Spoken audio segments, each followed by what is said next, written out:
नमस्कार, मनी गुरु की इस खास पेशकश में आप सभी का स्वागत है। मैं हूं स्वाति रायना। पिछले लगातार 2 महीनों से इक्विटी फंड की जिस कैटेगरी में निवेश सबसे ज्यादा आ रहा है वो है सेक्टोरल और थीमेटिक फंड। और सितंबर में आंकड़ों में भी सेक्टोरल थीमेटिक फंड में सर्वाधिक 3000 करोड़ रुपए से ज्यादा का निवेश आया है। आज जरा हम इस ट्रेंड को समझने की कोशिश करेंगे और जानेंगे कि निवेशक क्यों इस कैटेगरी में ज्यादा रुचि दिखा रहे हैं।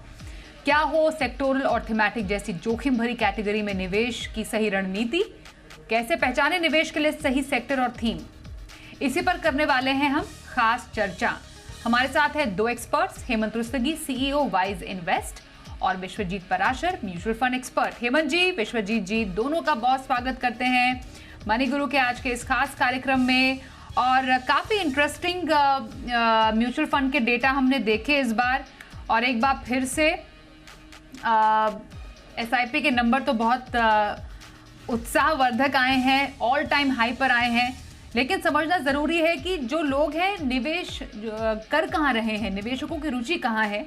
और एक जो हाईलाइटिंग पॉइंट हमें समझ में यहाँ पर आया वो ये कि सेक्टोरल और थीमेटिक ये एक ऐसी कैटेगरी रही है इक्विटी फंड के अंदर जहाँ पर ज़्यादा इनफ्लो आ रहा है। हालांकि पिछले महीने के मुकाबले इस बार थोड़ा कम था निवेश, लेकिन ओवरऑल हर कैटेगरी के मुकाबले सेक्टोरल और थीमेटिक में ज्यादा निवेश कर रहे हैं लोग। हेमंत जी, इस ट्रेंड से हम क्या समझे, सेक्टोरल और थीमेटिक फंड में जो लोगों की रुचि बढ़ रही है? देखिए स्वाति, आपने बिल्कुल सही कहा कि पिछले कुछ महीने से हमने देखा है कि सेक्टर फंड्स और थीमेटिक फंड में पैसा ज्यादा आ रहा है। और अगर हम एक्चुअली ट्रेंड को देखें, देखिए जब भी मार्केट में रैली लंबे समय तक चलती है और ऐसा लग रहा होता है कि और आगे जाके भी सिनेरियो बदलेगा, क्योंकि ये हम सभी जानते हैं कि अभी इन्फ्लेशन जो है वो ऑलमोस्ट पीक पे है। और कुछ समय के बाद इंटरेस्ट रेट में आप पॉज देखेंगे, मे बी यूएस में, इंडिया में तो हम ऑलरेडी देख रहे हैं। और कहीं ना कहीं मार्केट को डेफिनेटली ये उम्मीद है, इन्वेस्टर्स को भी उम्मीद है कि एक समय के बाद उसमें इंटरेस्ट रेट कट होंगे और वो थोड़े लंबे समय तक चलेंगे, क्योंकि काफी ज्यादा रेट हाइक देखने को मिले हैं। तो ऐसे में क्या होता है, मार्केट जब ब्रॉड बेस होता है तो फिर कुछ सेगमेंट है मार्केट के, जैसे मिड कैप हो गए, स्मॉल कैप हो गए, और उनकी परफॉर्मेंस में हमने देखा भी है। और जो सेक्टर और थीमेटिक फंड है वो ऐसे में परफॉर्मेंस अच्छी करते हैं। तो जाहिर सी बात है कि निवेशकों को लगता है कि जब कुछ सेगमेंट्स या कुछ टाइप ऑफ इक्विटी फंड्स अच्छा कर रहे हैं, स्पेशली वो निवेशक जो जिनका एक अच्छा खासा पोर्टफोलियो बना हुआ है, काफी ब्रॉड बेस्ड है, डाइवर्सिफाइड फंड्स ऑलरेडी हैं, तो उनको लगता है कि हम रिस्क ले सकते हैं। तो उस समय पे फिर वो एक्सपोजर जो है मिड कैप में बढ़ता है, वो स्मॉल कैप में बढ़ता है, और सेक्टर और थीमेटिक फंड में भी लगता है। लेकिन ये जैसा कि हम जानते हैं कि जब हम सेक्टर और थीमेटिक फंड की बात कर रहे हैं तो सेक्टर फंड का यूनिवर्स बहुत नैरो होता है। यानी वो ये जो फंड है, जैसा कि नाम से पता चलता है, वो एक पर्टिकुलर सेक्टर में इन्वेस्ट करते हैं। मतलब जितना डाइवर्सिफिकेशन आपको दूसरे फंड्स में मिलता है वहां पे नहीं मिलेगा, हाँ, लेकिन एक सेक्टर के बीच में आपको डाइवर्सिफिकेशन मिलेगा।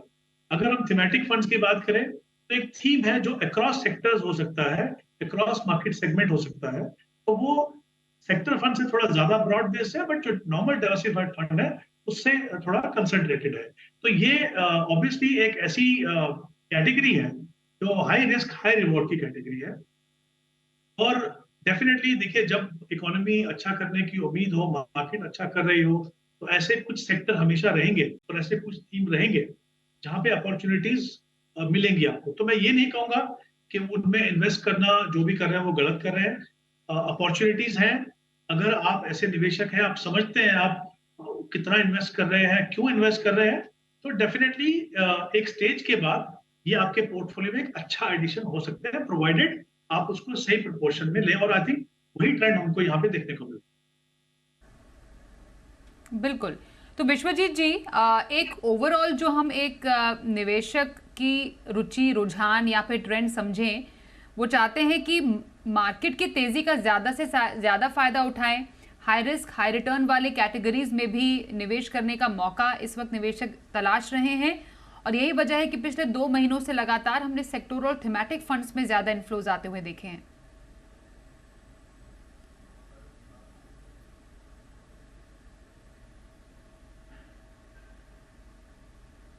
जी विश्वजीत जी। सॉरी स्वाति जी, मैं आपकी लास्ट लाइन थोड़ा ऑडियो कनेक्ट डिस्कनेक्ट हो गया था।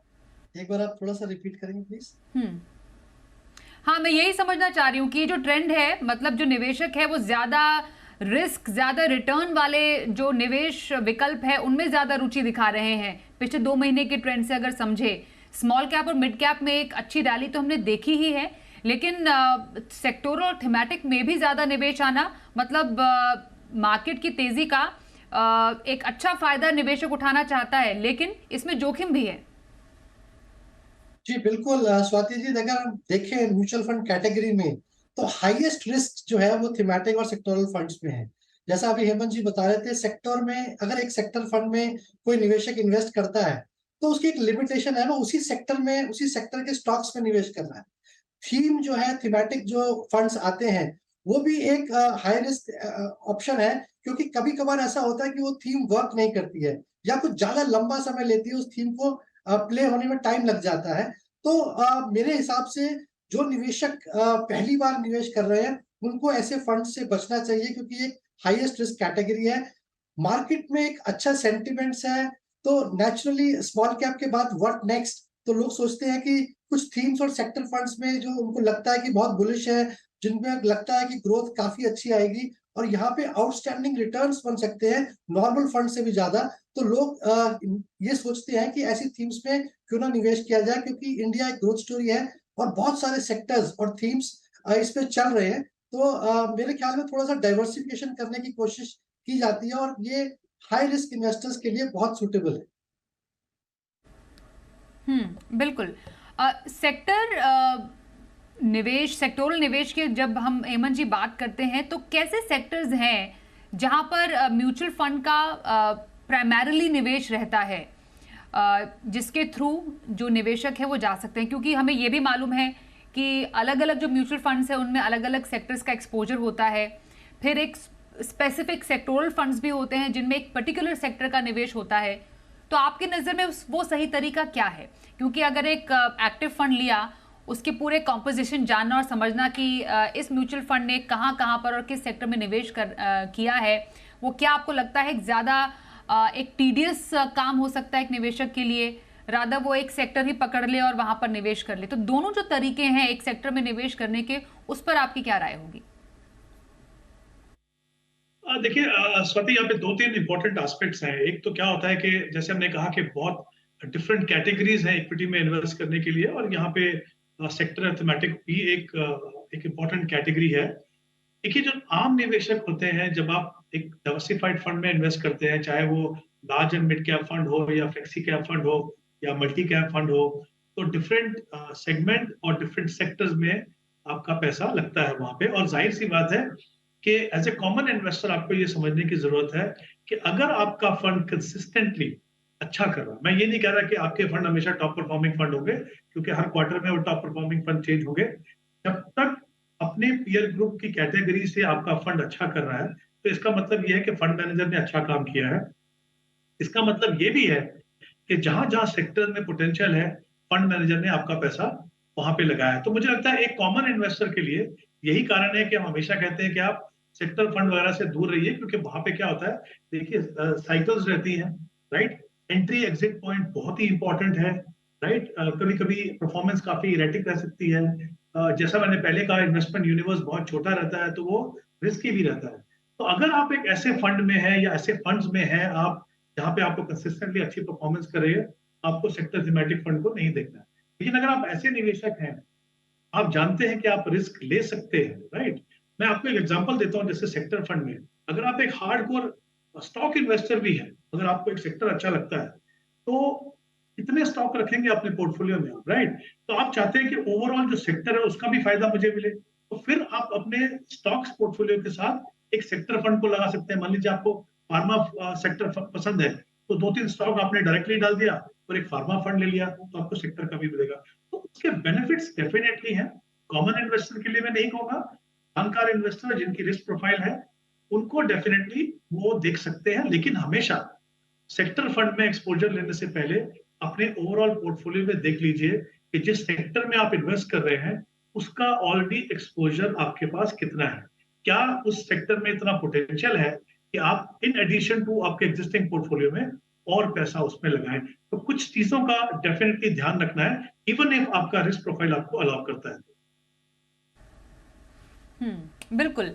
तो एक सही सेक्टर को पहचानना जरूरी है, हेमंत जी जैसे कह रहे हैं विश्वजीत जी कि सेक्टर को पहले पहचानो, कौन सा सेक्टर काम कर सकता है। लेकिन ये इतना सिक्लिकल इन नेचर है, कोई सेक्टर कभी काम करेगा या फिर हमेशा मार्केट के उस दौर में काम नहीं करेगा। तो एंट्री और एग्जिट काफी ज्यादा इंपॉर्टेंट हो जाता है। तो कैसे एक निवेशक समझे कि एंट्री का सही टाइम क्या है और निकलने का सही समय कैसा है? ये बिल्कुल स्वाति जी, सबसे पहले तो मैंने देखा है कि बहुत सारे सेक्टरल थीमेटिक फंड्स जब आते हैं, जब वो सेक्टर ऑलरेडी पीक पे होता है, तो आपको ये बहुत ध्यान रखना है कि आपको उस सेक्टर में इन्वेस्ट करना है या थीम में इन्वेस्ट करना है नहीं, जो अभी अभी नहीं, आने वाले सेक्टर समय में जिसके अंदर पोटेंशियल है रिटर्न्स लाने का, ना कि वो ऑलरेडी ऑलरेडी पीक पे है। तो ये सबसे इंपॉर्टेंट है, क्योंकि मैंने ऐसा देखा कि 1999 में आईटी सेक्टर में बूम आया और 2000 के बाद बहुत ज्यादा क्रैश भी आया, तो ये इस वजह से काफी रिस्की हो जाता है। तो आपको देखना है कि आज के समय में कौन से सेक्टर्स ऐसे हैं जो ग्रोइंग हैं, जिनमें आने वाले समय में रिटर्न्स बन सकती हैं। हो सकता है कि उनकी वैल्यूएशंस आज कम है या उनकी रिटर्न्स अभी इतनी अच्छी नहीं दिख रही हैं। तो ये सबसे इंपॉर्टेंट है। और दूसरा ये है कि आपको जानना होगा कि उस सेक्टर्स को अगर आप समझते हैं, आप एक इवॉल्व्ड निवेशक हैं, आप समझते हैं कि उस थीम में कौन-कौन से सेक्टर्स हैं, क्या रिस्क है। जैसे कि आपने बताया साइक्लिकल रिस्क है, कई बार लंबा समय लग जाता है। आपकी एक्सपेक्टेशन के हिसाब से आपने 2-3 साल सोचा था, लेकिन 8-10 साल लग जाते हैं उस थीम को परफॉर्म करने में, डिलीवर करने में और पीक पे आने में। तो आपके अंदर एक बहुत पेशेंस होना चाहिए और एक लंबा समय टेन्योर वेट करने के लिए होना चाहिए, ताकि आप उस थीम का पूरा एन्जॉय कर सकें, उसके रिटर्न्स पूरे यूटिलाइज कर सकें। तो ये 2-3 कारण हैं जो बहुत इंपॉर्टेंट है जब आप एंट्री करें। इसके अलावा आपको सेक्टर जो थीम है, वो आपको उन सेक्टर्स और थीम्स की पूरी ट्रैक रखना पड़ेगा आने वाले समय में, क्योंकि ये बहुत ही हाई रिस्क हो जाता है। कभी-कभी वो थीम परफॉर्म नहीं करती है, उसकी डिपेंडेंसी किसी और पे होती है, कुछ गवर्नमेंट पॉलिसीज पे होती है। तो आपको हमेशा अपडेटेड रहना पड़ेगा कि ये थीम किस तरीके से परफॉर्म कर रही है। और अगर आप 7 साल, 8 साल के लिए इसमें निवेशित रहेंगे, तभी आप इस साइकिल का या इस थीमेटिक टाइप ऑफ फंड्स का रिटर्न आप पूरा एडवांटेज ले पाएँ। बिल्कुल। तो हेमंत जी ऐसे में कौन से सेक्टर्स आपको पसंद हैं? मतलब कैसे आइडेंटिफाई करें कि कौन से सेक्टर में निवेश किया जा सकता है और आपकी नज़र में कौन से फंड्स हैं, सेक्टोरल फंड्स हैं जो कि पोर्टफोलियो का हिस्सा हो सकते हैं? जी स्वाति, आई थिंक ये बहुत ही इंपॉर्टेंट एस्पेक्ट है, स्पेशली उन निवेशकों के लिए जो समझ-बूझ के बाद ये फैसला करें कि उनको सेक्टर फंड में जाना है। जैसा आपने कहा, कहाँ पोटेंशियल है, मैं आपको कुछ एग्जांपल दे सकता हूँ आपको। पहले तो मैं बता दूँ कुछ सेक्टर जो मुझे लगता है अगर आपको इन्वेस्ट करना है तो कौन से सेक्टर है। जैसे मुझे लगता है बैंकिंग एंड फाइनेंशियल सर्विसेज है, फार्मा फंड हो गए, इंफ्रास्ट्रक्चर फंड हो गए, और अगर आपको थोड़ी कॉन्ट्रेरियन बेट लेनी है तो आईटी फंड हो गए। मैं आपको 2 सेक्टर के बारे में बताता हूँ, उसका रैशनल क्यों देखना चाहिए। जैसे हम बैंकिंग फाइनेंशियल सर्विसेज की बात कर रहे हैं, आप किसी भी वेल डाइवर्सिफाइड फंड को आप उठाएंगे तो आप देखेंगे सबसे ज्यादा एक्सपोजर जो है वो बैंकिंग और फाइनेंशियल सर्विसेज में मिलेगा। लेकिन बैंकिंग और फाइनेंशियल सर्विसेज, देखिए 2 तरह के फंड है, एक प्योर बैंकिंग फंड है और एक banking and financial services fund है। इनमें NBFCs, private sector bank, public sector bank, insurance company, ये सब रहती है। अगर हम इसको थोड़ा सा स्टडी करें तो देखेंगे कि पब्लिक सेक्टर बैंक की परफॉर्मेंस, बिकॉज वहां पे वैल्यूएशन अच्छी थी, उनकी काफी अच्छी रही है, राइट। कुछ एनबीएफसी की परफॉर्मेंस भी बेहतर हुई है रिसेंट टाइम में। लेकिन जो प्राइवेट सेक्टर बैंक है और जो इंश्योरेंस कंपनीज हैं, यूजुअली आप अगर देखेंगे बैंकिंग फंड में या फाइनेंशियल सर्विसेज फंड में, तो करीब 40 से 45% एक्सपोजर जो है वो आपको प्राइवेट सेक्टर बैंक में मिलेगा, और फिर 8 या 10% के करीब या उससे थोड़ा ज्यादा इंश्योरेंस कंपनी में मिलेगा। तो ये 50 या 55% ने अभी तक परफॉर्म नहीं किया, right. It's a matter of time, obviously आगे जाके ये दोनों के दोनों जो सेगमेंट है ये परफॉर्म करेंगे। तो इसीलिए मुझे लगता है कि बैंकिंग में अच्छा है। कॉन्ट्रेरियन, जैसे मैंने कहा, आईटी के लिए जो पिछला समय है, पिछले 1-1.5 साल काफी खराब रहा है, क्योंकि इन्फ्लेशन ऊपर था, इंटरेस्ट रेट ऊपर था। ऑब्वियसली ऐसे सिनेरियो में, स्पेशली जब यूएस में इस तरह का सिनेरियो है, तो आईटी कंपनीज को नुकसान हुआ उससे। लेकिन आगे जाके जैसा हमने कहा कि किस समय पे जब इंटरेस्ट रेट कट होंगे तो ये सेक्टर के लिए अच्छा होगा। लेकिन क्या वो 1 क्वार्टर लेगा या 2 क्वार्टर लेगा या 3 क्वार्टर लेगा, अगर आप में वो पेशेंस है, और मुझे लगता है अगर आप कॉल ले भी आईटी फंड में तो फिर थोड़ा ग्रेजुअली इन्वेस्ट कीजिए। लेकिन एक बार जब इंटरेस्ट रेट कट होने लगेंगे, वो साइकिल लंबा चलेगा, तो ये डेफिनेटली अच्छा करेंगे वहां पे। इनमें भी ऐसे फंड्स हैं जिनमें मिक्स है, आईटी कंपनीज भी हैं और न्यू एज कंपनीज भी हैं। जैसे मैंने एक फंड की बात की, फ्रैंकलिन इंडिया जो टेक्नोलॉजी फंड है, इसमें कुछ कंसंट्रेटेड बेट्स हैं new technology, new age companies में, और साथ में आईटी कंपनीज भी हैं। तो आई थिंक वहां पे भी आपको देखना है कि किस तरीके का आपको एक्सपोजर मिलता है। तो जैसे मैंने कुछ सेक्टर की बात की, इसके अलावा इंफ्रास्ट्रक्चर मुझे लगता है वो अच्छा कर सकता है, उसमें भी देखा जा सकता है, और फार्मा। तो ये कुछ सेक्टर्स हैं, बट उनके अंदर भी जैसा मैंने कहा, सिलेक्शन करने से पहले कुछ एस्पेक्ट्स को देखना बहुत इंपॉर्टेंट है। खास चर्चा कर रहे हैं सेक्टोरल और साथ ही थीमेटिक फंड में निवेश की ओर, क्योंकि निवेशकों का रुझान ऐसे फंड्स में बढ़ रहा है। तो सही तरीका होना क्या चाहिए ऐसी कैटेगरी में निवेश करने का? थीमेटिक सेक्टर को थोड़ा सा समझ लेते हैं। विश्वजीत जी, एक थीम को आइडेंटिफाई कैसे किया जा सकता है? सेक्टर को हम क्लियरली देख लेते हैं कि इंफ्रास्ट्रक्चर सेक्टर है या एनर्जी सेक्टर है, या फिर अलग अलग सेक्टर्स की हमने बात की, फार्मा सेक्टर है। तो सेक्टर्स को आइडेंटिफाई करना आसान होता है, पर किस थीम के तहत कोई एक फंड काम कर रहा है या कोई एक सेक्टर भी किस थीम पे काम कर रहा है, वो कितना आसान है निवेशकों के लिए, और चुना कैसे जाए? देखिए स्वाति जी, आसान तो नहीं है चुनना कि आपके लिए कौन सी थीम या कौन सा सेक्टर आने वाले समय में परफॉर्म करेगा। ये एक बहुत ही थोड़ा सा डिफिकल्ट टास्क है जो फंड मैनेजर्स म्यूचुअल फंड के करते हैं आपके बिहाफ पे। तो अगर कोई थीम या सेक्टर आपको आइडेंटिफाई करना है, तो आपको वैल्यूएशंस देखनी होगी उस सेक्टर की, उस थीम की। आपको उस सेक्टर और थीम समझ में आना चाहिए। फॉर एग्जाम्पल, अगर हम आईटी सेक्टर ही लेके चलते हैं, जैसे अभी हेमंत जी बता रहे थे, तो सडनली हमने देखा कि आईटी सेक्टर का जो परफॉर्मेंस है वो भी अंडर परफॉर्म कर रहा है, जबकि मार्केट में एक ब्रॉड बेस्ड रैली रही है। क्योंकि बिजनेस जो आता है वो यूएस और यूरोप जैसी कंट्रीज से आता है, जहां पे एक रिसेशन का प्रेशर है। तो आपको उस थीम को समझना है कि वहां पे उस सेक्टर में चल क्या रहा है, और ये क्या आने वाले समय में ये थीम चलेगी। तो अगर आप देखें तो 2-3 साल या 1 साल भी देखें बाद, हमें ऐसा लगता है कि डिजिटल और ये आईटी सेक्टर हमेशा चलेगा, क्योंकि सारा दुनिया आजकल उस डिजिटल और आईटी सेक्टर के आसपास घूम रहा है। इंडिया में अगर देखें तो मैन्युफैक्चरिंग थीम, हमें लग रहा है कि अगर आप मीडिया में रोज ट्रैक करें कि एक थीम इमर्ज हो रही है मैन्युफैक्चरिंग। गवर्नमेंट की जो पॉलिसीज आ रही हैं वो मैन्युफैक्चर को फेवर कर रही हैं। बड़ी-बड़ी कंपनीज इंडिया में आके मैन्युफैक्चर करना चाह रही हैं। प्रोडक्शन लिंक इंसेंटिव्स हो रहे हैं, टैक्सेस कम हो रहे हैं मैन्युफैक्चर, अगर कोई कंपनी आके मैन्युफैक्चर करती है इंडिया में। और हमारा कंट्री जो है बिल्कुल रेडी है मैन्युफैक्चरिंग जैसी थीम के लिए। तो ऐसे अगर आप सेक्टर या थीम को आइडेंटिफाई करेंगे तो आपको समझ में आएगा कि ये थीम आने वाले टाइम में चल सकती है। ऐसे ही अगर एक और एग्जांपल देखें तो इंडिया एक ग्रोइंग इकोनॉमी है, तो बहुत सारे लोगों का लाइफस्टाइल चेंज हो रहा है, लोगों की इनकम लेवल्स बढ़ रही हैं। तो आप देखेंगे कि कंजम्पशन थीम अपने आप में इमर्ज हो रही है। तो यहाँ पे आपको देखना होगा कि आने वाले समय में बहुत सारे लोग एफएमसी जैसी कंपनीज को बहुत सारे प्रोडक्ट्स खरीदेंगे, तो नेचुरली इन कंपनीज के शेयर्स बढ़ेंगे। और अर्निंग और प्रॉफिट, अगर आपको समझ में आता है कि कंपनी के अगर अर्निंग और प्रॉफिट बढ़ेंगे तो ऑटोमेटिकली वो सेक्टर और थीम भी अच्छा परफॉर्म करेगी।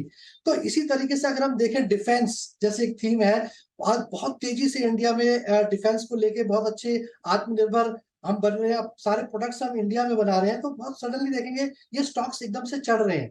तो आपको समझ में आएगा कि ये थीम, ये सेक्टर अच्छा परफॉर्म करेगा, उसके बेसिस पे आप उसमें निवेश कर सकते हैं। जैसे कि मैंने आपको बताया कि कोई भी सेक्टर है, उसकी वैल्यूएशन जानना बहुत जरूरी है कि क्या उसकी वैल्यूएशन अभी बहुत हाई तो नहीं है। अगर वो अभी वैल्यूएशन थोड़ी कम है और आपको लगता है कि आने वाले समय में ये सेक्टर या थीम ग्रो करेगी, तभी आप उसमें निवेश करें। तो थोड़ा सा कॉम्प्लिकेटेड है, तो मैं सजेस्ट करूंगा कि अगर आप किसी म्यूचुअल फंड में सजेस्ट करते हैं, डायरेक्ट इंस्टेड आपकी डायरेक्ट कोई स्टॉक खरीदें उस थीम का या सेक्टर का, बेस्ट स्ट्रेटजी है कि आप उस म्यूचुअल फंड में जाएं और उस सेक्टर या थीमेटिक फंड में निवेश करें, क्योंकि आपको डाइवर्सिफिकेशन तो मिलेगा और वो फंड मैनेजर का चुनाव रहेगा कि उस सेक्टर या थीम में कौन से स्टॉक्स हैं जो परफॉर्म करेंगे। क्योंकि जरूरी नहीं है उस सेक्टर या थीम में सारे स्टॉक्स परफॉर्म करेंगे, तो ये चुनाव फंड मैनेजर आपके बिहाफ पे अच्छा कर सकता है। तो उसी थीमेटिक और उसी सेक्टर फंड में निवेश करें जहां पे आपको लगता है कि आने वाले समय में बहुत पोटेंशियल है।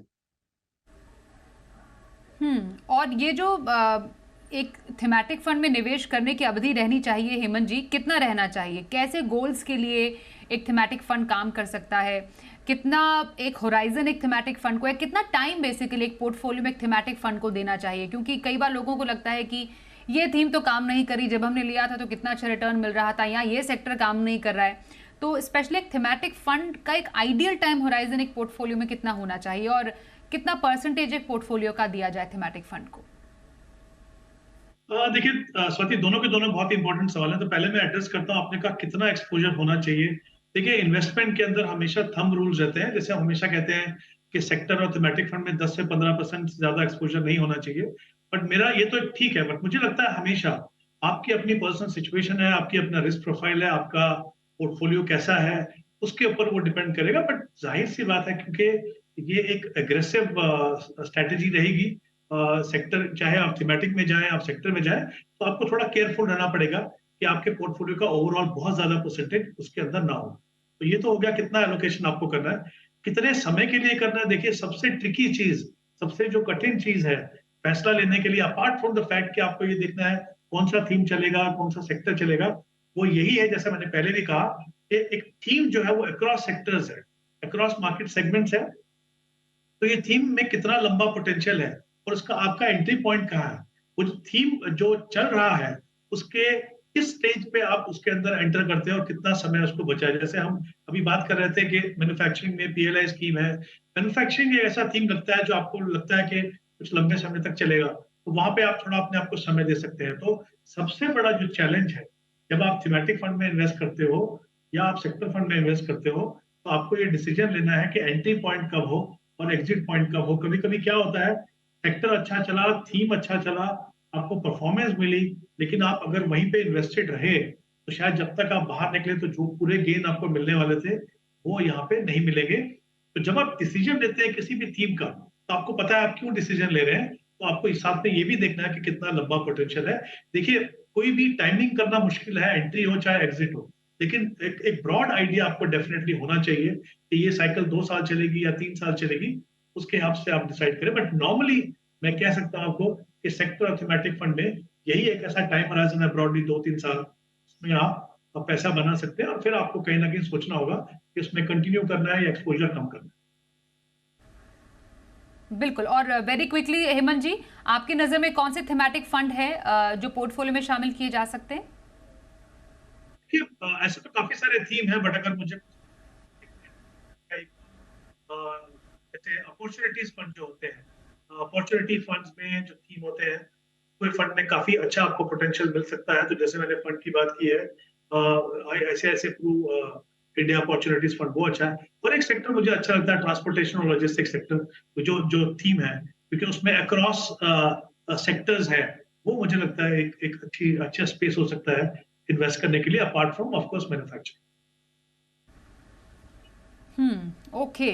तो ये रहे पसंदीदा थीमेटिक फंड्स हेमंत जी के, और विश्वजीत जी ने भी बताया कि उनकी नज़र में कौन से प्रॉमिसिंग थीम्स हैं जिस पर नज़र रखी जा सकती है। तो इस चर्चा में शामिल होने के लिए हेमंत जी और विश्वजीत जी दोनों का धन्यवाद करते हैं हम। आज के इस कार्यक्रम में बस इतना ही, रुकते हैं एक ब्रेक के लिए। देखते रहिए जी बिजनेस।